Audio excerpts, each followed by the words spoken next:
NFL show is brought to you by Manscaped. Make sure you use the promo code TGT20 for free shipping and 20% off your first purchase at manscaped.com.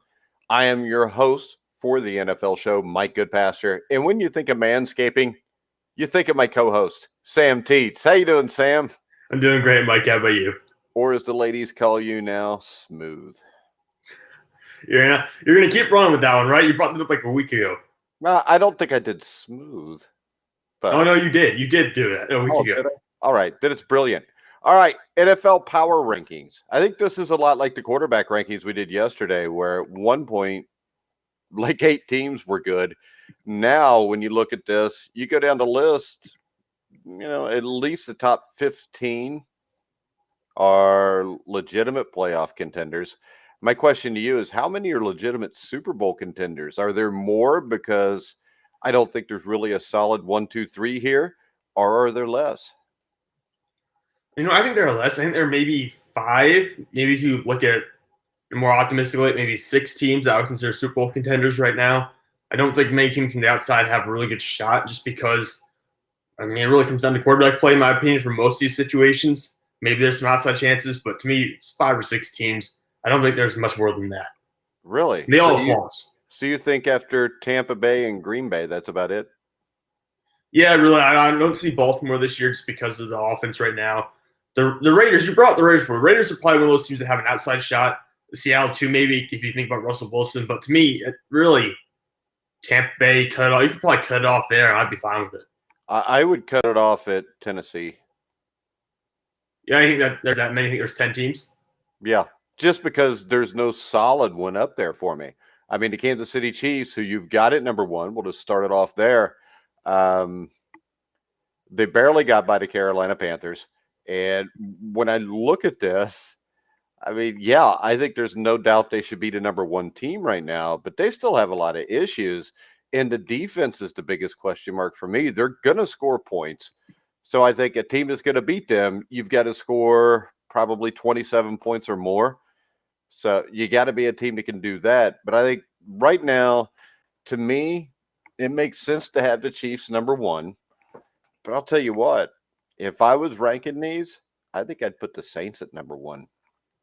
Really? You think that should be that high after beating Tampa Bay the way they did? It's not that high. They've played pretty well for a few weeks. They've got Drew Brees, so you've got the quarterback. I think their defense has played better than Kansas City's defense. I think they've got a better running game than Kansas City does. And Patrick Mahomes is a great quarterback. Drew Brees is a great quarterback.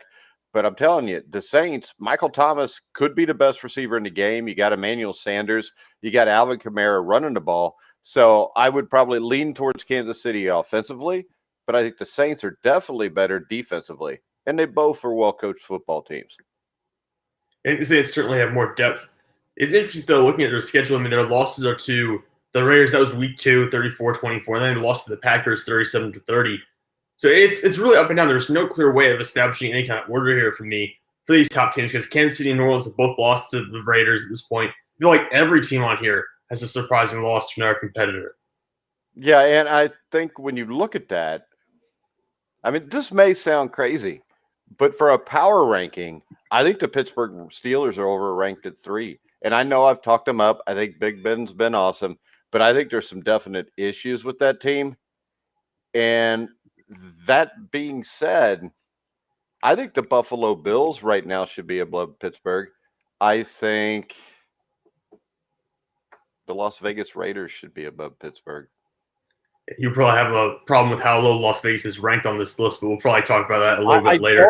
I don't have a problem with it because you got the 3 losses.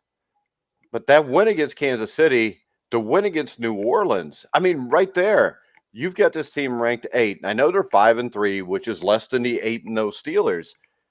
But damn, the Raiders went to Kansas City and won. They beat the Saints. The top 2 teams in your power rankings have been beaten by the same team. Yeah, which is why it's kind of hard ranking. That's why I give them outside shot, essentially winning for Super Bowls, because they have shown the ability to beat significant teams in the past. For me, I had Pittsburgh at number 2 last week. I have them number 3 this week. Obviously it was not a good game against the Yeah, Dallas but Cowboys put it and like just yeah. drunk. Let me ask you this though, before you go any farther. Do you rank them at 3 just because they're 8-0 and you feel like you have to? There's some amount where I feel like I have to some degree. I admit that. But you don't have to, Sam.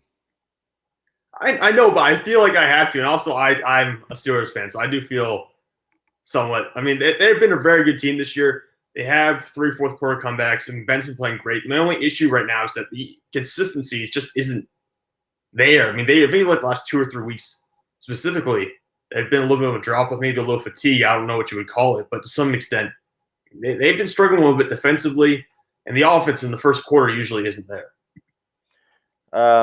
The Buffalo Bills at 4. I think the Bills should be higher than the Steelers. I think you have. I'll tell you, the Tampa Bay win thing scares me, and I know they dominated Green Bay. I don't think Green Bay's looked that good either. Baltimore, the same thing. They haven't looked that great.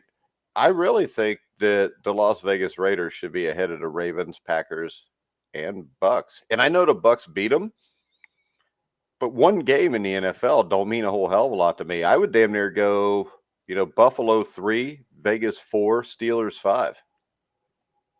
I don't know. I don't know if I put Las Vegas at that high. I know they have the wins against the Saints. So I know they talk about just that. beat your top 2 teams, but that doesn't mean much. Well, yeah, here's the issue. That they've had other issues on that team, and they've had moments where they can't run the ball.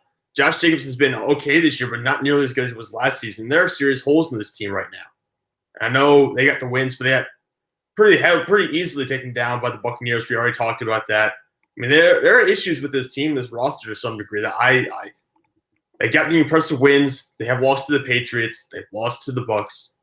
I just don't know with this team. All right, but there's significant issues with Kansas City, I think, at defense. The Saints, I don't think you really have any significant issues. The Steelers, I think there are significant issues. Buffalo, I think, is a fairly complete team.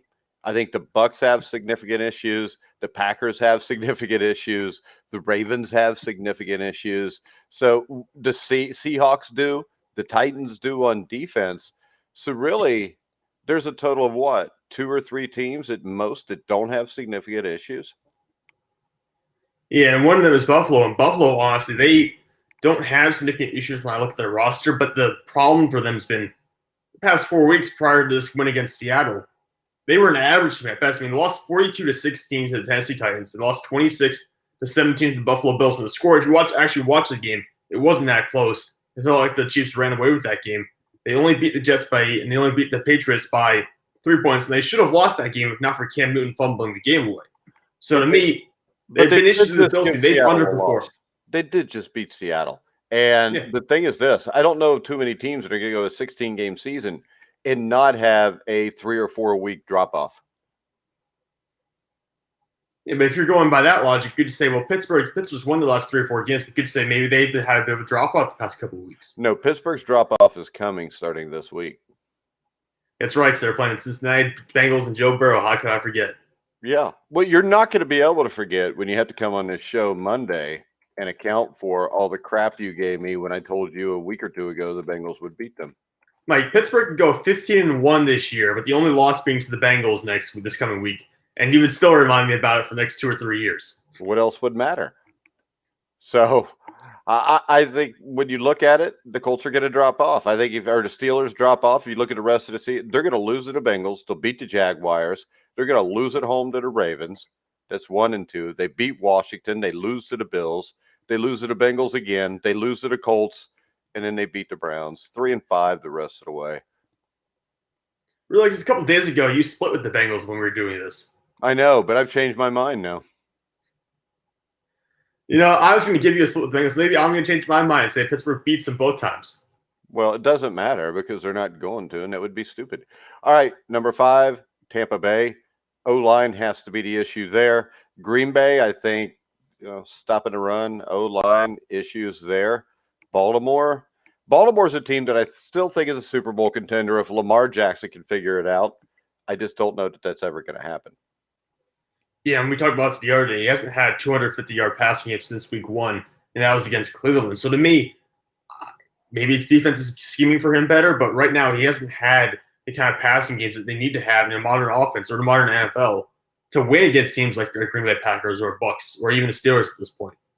All right, then you get the Raiders, who we've talked about incessantly so far. I still think Derek Carr is a guy that I think Derek Carr should be in at least, if you were going to list 5 MVP candidates, I'd probably put him at number 5. You would go that. So I'm assuming it would be probably like Mahomes, Wilson, Rodgers, and you would have someone else in Carr up there. Yeah, I may have Carr at 4 then. I mean, of course, Joe Burrow has to be in the conversation. I like to keep him in all the conversations, but yeah, I think Derek Carr deserves to be there. I think the Raiders are there because a lot of the reason they're there is Derek Carr. I thought Derek Carr played well last year. He got a lot of crap, but he was rolling without much. 9-10, the Seahawks and the Titans. I think they're both teams that could win a Super Bowl. The problem is on defense. My concern is much bigger with Seattle's defense than it is Tennessee's. But Tennessee's defense isn't even any better.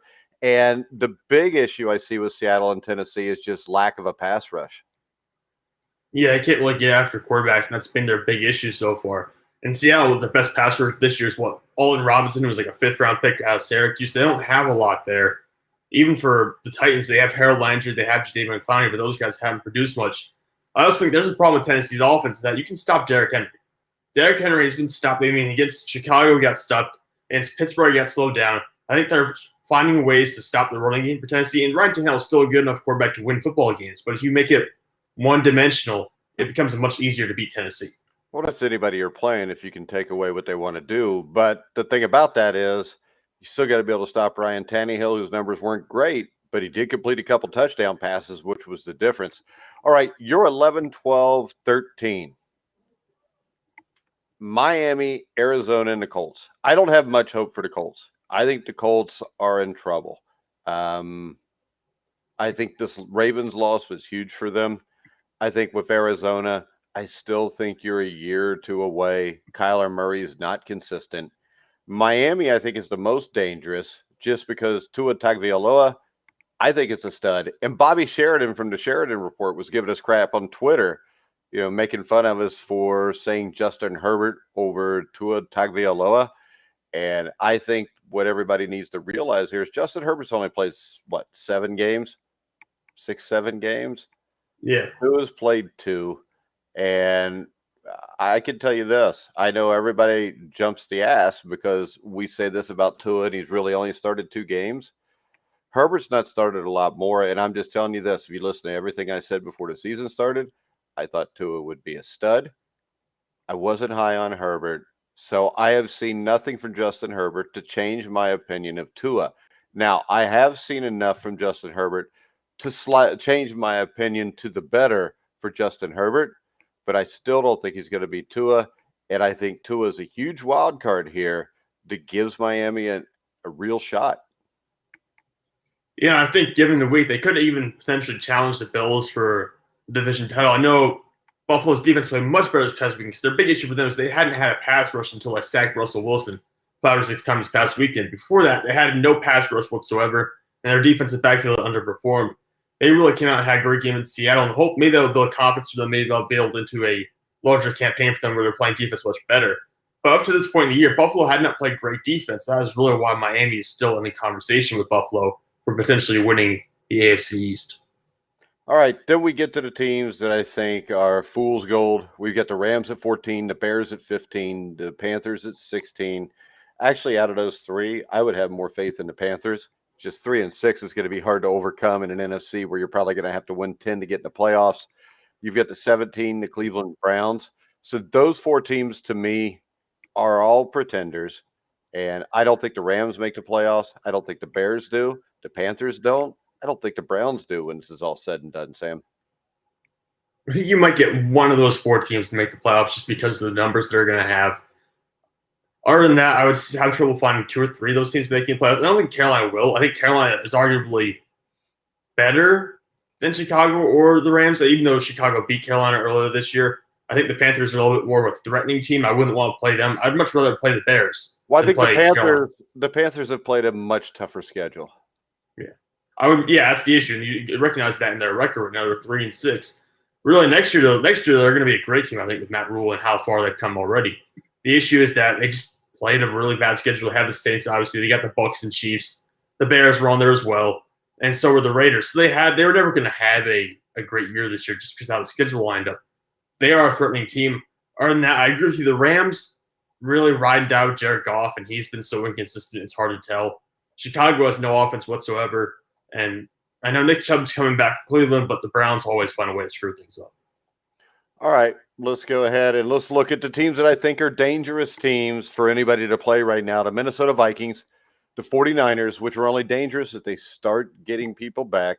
The Atlanta Falcons. The two that stand out to me here are the Vikings and Falcons, who I both could make serious runs at least 500 records because the talent is there. I think Minnesota is probably the bigger threat to maybe get back in the playoff hunt because 4 of the next 8 games against losing teams. You got 2 games against the Bears. I think it's conceivable they could end up 9-7. Yeah, and if they get to 9-7, it'd probably come down to how well teams like Arizona or the Rams play. If you get to 9-7, there's still potential to make the playoffs. Again, it would come down to really, I think, what LA does and what the Rams do. Those are 2 teams that kind of toss up to me about what they'll do in the rest of the season because we don't really know the identity of those teams yet. And we know Mike Zimmer's a hell of a coach, and we know that they have good players on that roster like Harrison Smith and Dalvin Cook. It just comes down to whether or not, can they beat Chicago twice? Yeah, and you look at the 49ers, you're missing Bosa, Kittle, and Mostert. Maybe the 3 best guys on your roster. So I think the 49ers are done, unfortunately. If they had all those guys get healthy this week, I'd still say they were a playoff team. Oh, yeah, I totally agree with you. I mean, could you imagine if they lost in their game, got them back, if they were sitting at 4-6, I still think they can make a playoff push because of how talented they would be. They were never going to be as good as they were last year, but I mean, even if they took a step down from last year, they're still making the playoffs as a wild card team. Yeah, and the Atlanta Falcons, they have everything they need on defense or offense. The defense did play much better the past couple weeks. So just with that offense of Jones and Ridley and Matt Ryan, they're a dangerous team to play right now also.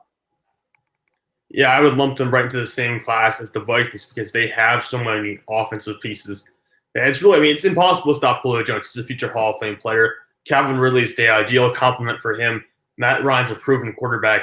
You have the pieces there. Even Todd Gurley. Todd Gurley's top 5 in rushing yards this year. So you have pieces on offense to score 30-plus points per game. It just comes down to defensively. You have no pass rush. Your defensive backs are not that good. And your coaching staff, Raheem Morris has got you to a couple wins here. At the same time, you blew a lot of games early in the season, and you could be sitting at 5 or 6 wins right now, and you're not because of how the coaching played out early in the year. All right, 21 the Eagles. They're the Eagles. They're in the East. They'll make the playoffs. They'll get beat. 22 and 23, I think, are kind of in the Minnesota-Atlanta category. Not because maybe they have as much talent as Minnesota and Atlanta, but the Bengals and the Texans have Deshaun Watson and Joe Burrow. It makes them dangerous for anybody to play. And the Bengals are going to beat the Steelers this week in Pittsburgh. All right, Mike, it's probably going to happen. There's a chance it might happen. I'm still picking Pittsburgh, by the way, when I do the picks on Friday. But you seem to be having doubts now. It's just because you keep bringing it up over and over again. But I'm sure Pittsburgh will pull it out in a way. Pittsburgh's going to get it done, and I'll have faith in them. But I agree. The Bengals and Texans are 2 teams that I really don't want to play right now. Just because, the Bengals, first off, have all the weapons of offense. But the line is a little bit questionable. But if you get Joe Mixon back, you have Higgins, you have Green, you got Boyd. You have plenty of receiving options for Joe Burrow is a very good quarterback. And Deshaun Watson. Gio Bernard, Auden Tate. The list goes on and on. You're getting your ass kicked this week, and it's going to be your first loss, Sam. No, I got one more week. It can't happen to the Bengals. It can happen to anyone but the Bengals. It's going to happen. 24 to Detroit Lions, 25 to Denver Broncos, 26 to Chargers. I don't know. All those teams suck. So Justin Herbert's played great. Drew Lock's looked a little bit better. Matthew Stafford never practices. I don't see what else. I think once you get to 24, the league really drops off. Yeah, you did have a little hope for Detroit there before they lost. I think it was the Indy game. You had a little hope that they might pull something out and get back into the race for the NFC North, but that didn't happen. And Stafford didn't practice last week. They went in and got beat pretty badly by Minnesota. Matt Patricia's done. That team's done. I think you're actually going to have to blow up some of what Detroit has right now and kind of reconstruct that whole roster. Denver's interesting to me because Denver still has a solid defense despite not having Von Miller around. And they have Philip Lindsay, they have Melvin Gordon, they have Royce Freeman, they've got receivers. It just comes down to the quarterback play is so bad right now. All right, 26, we get the Chargers. Why does nobody talk about firing Anthony Lynn? I mean, all they do is lose one-score contest, usually after blowing 17-point leads. I think a little more heat needs to get on Anthony Lynn because this team is better than a 2-6 record. Yeah, a couple of weeks ago, I would have said that he was one of the safer coaches who were on the hot seat. I'm kind of taking that back now because they have struggled so much. They're same situation with Atlanta earlier this year. I mean, they're losing all these one-score games, whether it's on the final play or the final drive. I mean, they should have beat Denver. They really came close to beating the Chargers. They have had opportunities. They almost beat the Saints. And that went to overtime. And they were within one score of the Buccaneers. They've had all these one-score games. They were within 5 points of Carolina and 3 points of Kansas City. So they've been there every single game. The issue is that you just can't win. And to me, that's a sign of a struggling coaching staff, and also Justin Herbert needs to avoid making some unnecessary mistakes toward the end of games. All right, 27, the New York Giants, who still have a shot at the playoffs. If Daniel Jones would have played better, they probably would be a playoff team, Sam. Yeah, that's the real big issue for me. I think Daniel Jones' time in New York has to be numbered because we are seeing Dwayne Haskins get pulled in Washington. And to me, Haskins has had some better games than Daniel Jones along the line. So I think Daniel Jones, he shouldn't – I mean, they don't have much of a better option there, so I understand why he's still in. But at the same point, he shouldn't be playing – he shouldn't be starting for the Giants right now. And if they had a better quarterback, they would have beaten Tampa Bay. They would have beaten probably the Eagles. They would have 5 or 4 wins. All right, then we got Washington. Same story as the Giants. Only, same thing. Defense is good. Quarterback play is iffy. The New England Patriots at 29. Dallas at 30. Jacksonville 31. The Jets 32. I don't know. All these teams are bad. I don't know what to say about them. Out of all of them, at least New England's got 3 wins. They are the lowest ranked 3-win team you've got. And I don't know. The Cowboys are a mess. Is Gail Gilbert going to start this week? I think Dalton would come back. I haven't seen anything yet, actually, because I think he's still on. But with us, I haven't seen him be activated yet. But at the same point, I thought he would have been back because he's been out with COVID-19 for over a week now. I thought he would have been cleared. And he's still dealing with a concussion, apparently. So maybe that's part of the issue. All right. Anything else you want to bring up on any of these bad teams? I mean, there's not really much to say about them, right? I mean, the only thing going for any of these teams is that you've got a good coach in New England with Bill Belichick. Other than that, most of these coaches are either new or they're going to probably be fired here very soon. Christian McCaffrey isn't expected not to play Sunday for the Panthers also. Yeah, and that hurts. I mean, they weren't going to make the playoffs anyways at this point because they're already 3-6. But at the same point, you're playing Tampa Bay. You could have made that one hell of a game if you had Christian McCaffrey available. Okay. Did you see the Brett Favre, what he said? What did he say? Is this going to be interesting? About Carson Wentz, he said, I actually thought that the Eagles should have kept Nick Foles rather than Carson Wentz, just based off production. They won a Super Bowl with Foles, and that was a little bit surprising, but they're obviously banking on his upside. How many more years do you let it linger before you stick with him or you cut bait? That's a question only they can answer. He's got a point in some that Wentz has been bad this year.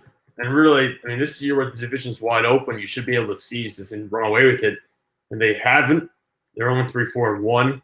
He's got 12 interceptions thrown already. His career high is 14 in his rookie season. He's already going to hit that mark within the next week or two. I don't know. I don't think you cut bait with Carson Wentz for another 2 or 3 years. I think you hold on to him. Obviously, this persists and he's bad again next year. Maybe you start considering it. But they have a problem. The offensive line's so beat up. They have no wide receivers. There's a bunch of other problems here other than Carson Wentz. You know what my problem is? What? Brett Favre's an asshole. He is. I mean, the most interception Carson Wentz has thrown in a season is 14. The most Brett Favre ever threw was 29. I mean, Brett Favre threw 336 interceptions in his career, and we'll see, 1, 2, 3, 4, 5, 6, 7 times Brett Favre threw 20 picks or more in an NFL season. Brett Favre is an asshole. I mean, maybe Carson Wentz has been playing hurt, maybe if he used painkillers to be able to survive and play and have some fake ass record because he had to cheat to get it, it would be a big deal. And I hate to tell Brett Favre this, but Brett Favre in 20 years won a Super Bowl. Yeah, just one. Yeah, And then looking at Brett Favre, he's talking about Carson Wentz. When Brett Favre was 24 years old, he can play just over 60% of his passes, 19 touchdowns, 24 interceptions. But what if the Green Bay Packers cut bait with Brett Favre after that season? Would Brett Favre be saying, "Oh, cut bait with Carson Wentz now"? I mean, come on. Yeah. Plus, I think the other great thing is no reporters got a picture of Carson Wentz's junk after the game asking him out. Yeah, I mean, Carson Wentz is a good family man too. I think he's married or I think he's a kid. I mean, this is a good guy on and off the field by all accounts. Yeah, so I would rather have Carson Wentz as my starting quarterback than Brett Favre. And I'm not saying Carson Wentz is better than Brett Favre.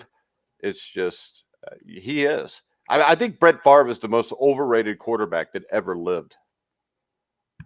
You tend to not like a bunch of these high-ranked quarterbacks that people usually consider. Well, no, it's just because when you look at the 10 greatest moments in Brett Favre's career in the playoffs, or the 10 biggest plays, shit, 7 out of the 10 are interceptions that lost playoff games. I remember, what was he, threw like 6 picks against the Rams in the playoffs?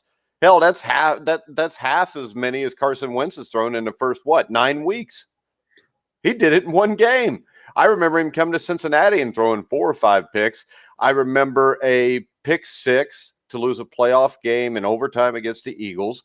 I remember a game they should have won the year the Giants upset the Patriots in the Super Bowl, where the Giants go to Lambeau and Packer weather and it's 20 below, and Brett Favre poops his pants, throws a stupid pick. I remember him being in New Orleans, having a Super Bowl trip almost wrapped up, and then he throws the ball against his body for an interception, and the Saints win.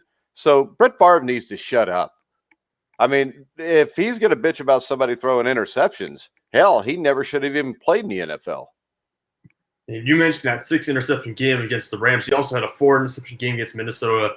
He ends up having 9 multi-interception games in the playoffs, where his pass rating is below 85 every time. All right. Did you see the NFL and what they've done?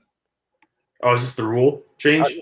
Owners finalized a 10-month discussion aimed at boosting the likelihood that teams will seek out, consider, and hire minority coaching and executive candidates. They approved a resolution to reward teams with draft picks if one of their minority coaches or personnel people is hired to be a head coach or general manager. So this is somewhat similar to the rule they proposed a couple of months ago, where you would be rewarded for hiring a minority. And instead this time it's someone that is hired from your coaching staff you're rewarded. Yeah. And I thought the NFL got the message. There's a lot of outpouring after the initial rule, both from people who are minorities in the NFL community and people who weren't, saying that it's a little weird because you kind of you kind of put down the actual skill of someone who's a minority. Instead, you have to feel like you have to reward a team for doing it instead of kind of treat them on an equal playing field to some degree. So do you think this is fair? I don't like the rule. I really don't. I mean, the Rooney rule certainly wasn't perfect, but I think it was better than this. The Rooney rule was stupid too. I mean, I'm sorry, but Marvin Lewis got interviewed in Dallas because he's black, and they had to interview a black guy. True. He would have been better than Mike McCarthy. And I don't know of too many guys that got hired because of the Rooney rule. I mean, they're guys that would have got hired because they deserved a job. And the problem is, I'm just tired of all the diversity shit. It's getting old. The best man should get the job. The problem in the NFL is this. Most white and black coaches that get jobs are not qualified because of all the nepotism and all the regurgitation of coaches that have been on staffs and failed. And I think that I would say it's wrong because the best man should get the job. But we also know in the NFL, the best man usually doesn't get the job. But it also limits the opportunities. If you're a white coach and you're really good, you may not get a job as a head coach because, I'm getting draft picks and stuff if a black guy is hired. I don't know, but that's it's a team that had the guy on his staff that gets the draft pick. So you were not getting rewarded for hiring someone. How about this? What's the percentage of black running back or white running backs in the NFL? I can think of Christian McCaffrey off the top of my head, and maybe I can't think of anyone else. Very low. How many white wide receivers are in the NFL? More guys like Adam Thielen, but not a ton. Okay. So why is that never brought up? I've actually taken classes where we talk specifically about that. But I don't think, not in just casual talk, no. It isn't brought up. So what do they say in your class? For the most part, they say it's kind of things like you grow up. There's a bunch of different ways and theories to go about it. They say like you grow up, you kind of idolize people who look like you to some degree. So if you grew up and you watched Jerry Rice play and you're an African American, you might want to play wide receiver because you saw Jerry Rice or you saw Deion Sanders. You might want to be Deion Sanders. What if you're 6'4" and weigh 350 pounds? You can be an offensive lineman. But I think it's bullshit because I think a lot of guys don't get a shot because they're a white running back or a white cornerback or a white wide receiver. I think that it goes both ways in the racial aspects here. I just don't know why it only goes one way when it's being discussed and when you're making rules for it. I mean, there's 4 African-American head coaches in the NFL right now, right? I think so. So that's what, about 12 to 13% of head coaches in the NFL are black? I believe I'll do the math real quick, but I think so. Okay. What's the general population of African Americans in the United States? It's like 12 to 15%, I think. Oh, shit. Bingo. So what's the bitch? You're saying it's the same percentage, right? The same percentage. So if you've got the same percentage, and I can't think of anybody offhand outside of Eric Bieniemy that's a slam dunk should be a head coach. And I think if Eric Bieniemy wasn't in such a sweet job in Kansas City, he would probably already be a head coach. I don't think Eric Bieniemy had any interest in coming to Cincinnati. I don't think white people have any interest in coming to Cincinnati either. But all I'm saying is, as long as we live in a world where everybody's worried about hiring you because of your skin color, you're never going to have racial equality. You know, it always pissed me off when they say Doug Williams, first black quarterback to win a Super Bowl. Tony Dungy. Why can't they just have won the Super Bowl? Why is there always a need to pigeonhole it? That's a genie let out of the bottle years ago, Mike. That's not going back in anytime soon. It's not going back in anytime soon for a specific reason. Because the NFL right now is trying to kiss as much ass as they can with the players. And I just think it's wrong to give draft picks to an organization because one of their black people got hired. When you just say it like that, doesn't it sound kind of asinine? Yeah, I don't like the rule either, Mike. I mean, how could anybody like the rule?